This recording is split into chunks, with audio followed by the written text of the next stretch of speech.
بسم الله الرحمن الرحيم سؤال هذا ما فرق جي بي جي بي واي meeshaan ka qaatay iyo meesha ay marayso inaan waxyar isla falanqeyno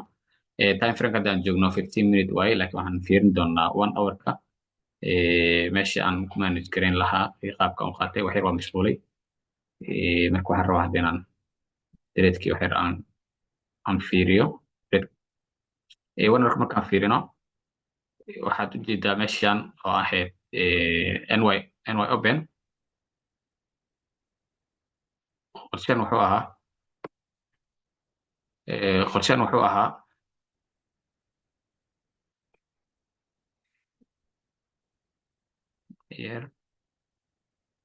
aan ogeynay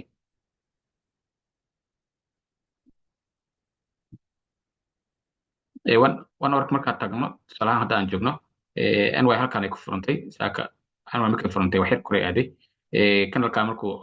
ny hoosteeda ku xirmay aan rabin inaan qaato waxyar waa ka mashquulay laakiin kanalka kale markuu dib usoo laabtay aan halkaan ka qaatay markaan aan tagno 15 minute-ka meeshaan trade-ka aan ku qaato waay marka 15-ka aan tagno waxaan arkaynaa meesha trade markaan qaadanayay waxay ahayd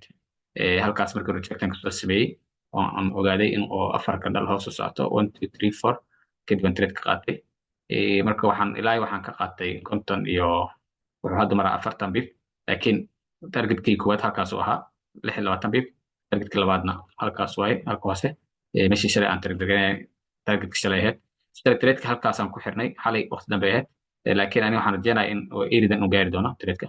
eridan hoose inuu gaarayo laakiin waxaan arkay calaamadii shalay aan dhigtay waatana tani ahayd waxaan trade-kan ilaa halkaas inuu gaaro ayaan rajaynay zoonkii uu gaaray si fiican ayuu ku dhamaaday marka marka trade-ka hadda aan qaadanay maanta halkaas uga maraya kule hadda waa iska manage garayaani maadaama trade-ka xilligan ay noqoto habeenkii wax xil dambe ay noqotay marwin aan trade sii hayo insha allah kuley maalin kasta wixii trade aan qaatay iyo qaabkaan u qaatay iyo qaabkaan ku xiray sida aan hore usoo gelin jiray everyday insha allah waan soo gelin doonaa hadda maadaama labadan beri iyo cd iska yihiin berin cbi ayaa jirto insha allah xilli music trade ma qaadan doono laakiin bacda news aan trade qaadan doonaa haduu ilaahay insha allah halkaasaan rabaa inaan kusoo gabagabeeyo asalaamu calaykum waraxmatullahi taala wabarakaatu